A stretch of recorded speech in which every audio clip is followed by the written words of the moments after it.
नमस्कार। हाल ही में देश की बड़ी बड़ी परीक्षाओं में जो पेपर लीक का बखेड़ा खड़ा हुआ है ना, उसने सच में पूरे सिस्टम को हिला कर रख दिया है।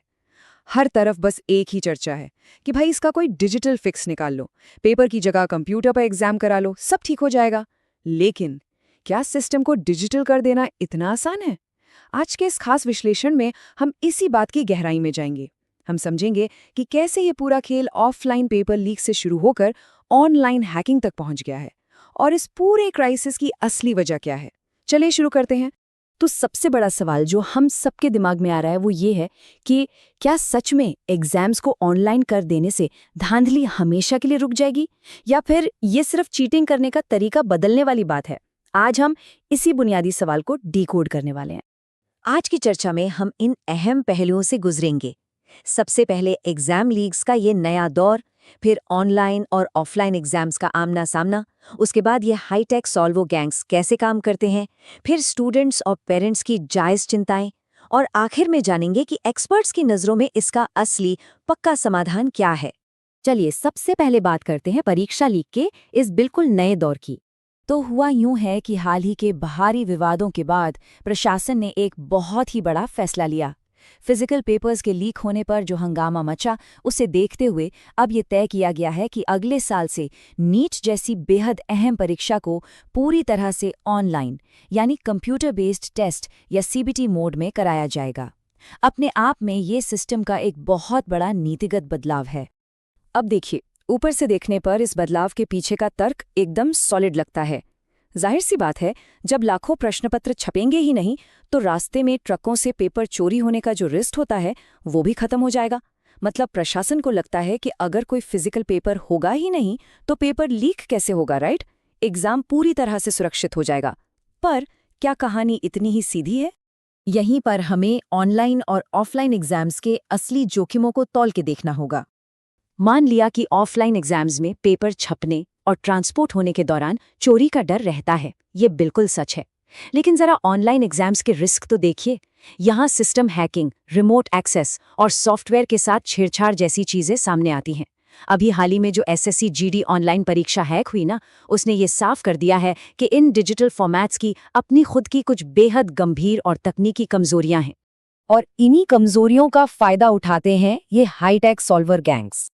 जी हाँ, यही एंट्री होती है इन सॉल्वर गैंग्स की। अभी यूपीएसटीएफ ने जो खुलासे किए हैं वो किसी थ्रिलर फिल्म से कम नहीं है। ये बड़े ही ऑर्गेनाइज्ड क्रिमिनल नेटवर्क्स हैं। ये क्या करते हैं कि हाईटेक तरीकों का इस्तेमाल करके मीलों दूर से एग्जामिनेशन सेंटर के कंप्यूटर्स को रिमोटली एक्सेस कर लेते हैं और फिर कैंडिडेट्स की जगह खुद ऑनलाइन एग्जाम देते हैं। मतलब अब बात सिर्फ कोई तिजोरी तोड़कर पेपर चुराने की नहीं रह गई है, बल्कि सीधे कंप्यूटर स्क्रीन को ही हाईजैक करने की है। और आप भ्रष्टाचार का लेवल सुनेंगे तो हैरान रह जाएंगे। जरा इन आंकड़ों पर गौर कीजिए। ये गैंग्स एक कैंडिडेट से 20 लाख से लेके 30 लाख रुपए और कभी-कभी तो इससे भी कहीं ज्यादा की भारी भरकम रकम वसूलते हैं। ये अब एक बेहद मुनाफे वाली और जड़ों तक भ्रष्ट पूरी की पूरी डिजिटल चीटिंग इंडस्ट्री बन चुकी है। यूपीएसटीएफ ने खुलासा किया है कि एसएससी जीडी एग्जाम के दौरान ये गैंग्स लाइव टेस्ट चलते हुए ही सिस्टम का रिमोट एक्सेस हासिल कर लेते थे। जरा इमेजिन कीजिए, कैंडिडेट एग्जाम हॉल में अपने स्क्रीन के सामने सिर्फ चुपचाप बैठा है और मीलों दूर बैठा कोई अनजान सॉल्वर उसके कंप्यूटर पर धड़ाधड़ सही जवाब टिक कर रहा है। ये हमारे आज के डिजिटल सिक्योरिटी प्रोटोकॉल्स की कितनी बड़ी नाकामी है ना? जाहिर है, इस पूरे सिस्टम के फेल होने से छात्रों और अभिभावकों की चिंताएं चरम पर हैं।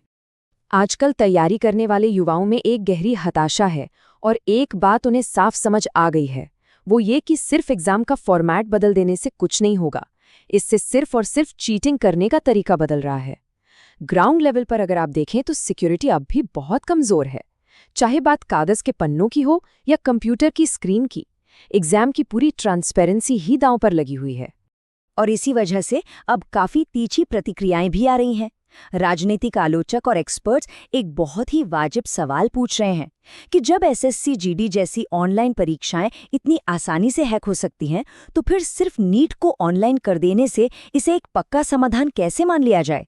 देखिए, नीट और यूपीएससी जैसे अहम एग्जाम्स लाखों युवाओं का भविष्य तय करते हैं। ऐसे में इन सवालों को हम बिल्कुल भी नजरअंदाज नहीं कर सकते। तो फिर आखिर में बात वहीं आके टिकती है कि इसका असली समाधान है क्या। अगर सिर्फ ऑनलाइन या ऑफलाइन का टैग बदलना काफी नहीं है, तो हमें असल में क्या करना होगा? देखिए, असली सुधार तब होगा जब हम इस सिस्टम की बुनियादी तकनीकी कमजोरियों को जड़ से खत्म करेंगे। सिस्टम के ऊपर सिर्फ एक डिजिटल पट्टी बांध देने से घाव ठीक नहीं होने वाला। इस पर एक्सपर्ट्स का क्या कहना है? उनका साफ मानना है कि हैकिंग को पूरी तरह नामुमकिन बनाने के लिए एक बेहद स्ट्रॉन्ग आईटी इंफ्रास्ट्रक्चर चाहिए। जो लोग परीक्षा कराते हैं उनकी कड़ी जवाबदेही तय होनी चाहिए, और सबसे जरूरी बात, सिस्टम से उन सभी रिमोट एक्सेस टूल्स को पूरी तरह ब्लॉक करना होगा जो बाहर से कंप्यूटर हैक करने का रास्ता खोलते हैं। इसके अलावा एग्जाम सॉफ्टवेयर के साथ किसी भी थर्ड पार्टी सॉफ्टवेयर का कनेक्शन बिल्कुल खत्म करना होगा। आज के समय में ये ढांचागत बदलाव बहुत ही ज्यादा जरूरी हो गए हैं। और इसी के साथ हम इस विश्लेषण के आखिर में आ गए हैं। देखिए, तकनीक को तो शायद आज नहीं तो कल फिक्स कर ही लिया जाएगा, लेकिन असली और सबसे बड़ी चुनौती कोई टेक्निकल फॉल्ट नहीं है। सबसे बड़ा सवाल ये है कि हमारे युवाओं का, जो सालों साल मेहनत करते हैं, उनका इन बड़ी भर्ती परीक्षाओं पर विश्वास वापस कैसे जीता जाए, ताकि उन्हें ये यकीन हो कि भविष्य में उन्हें एकदम निष्पक्ष और समान मौके मिलेंगे।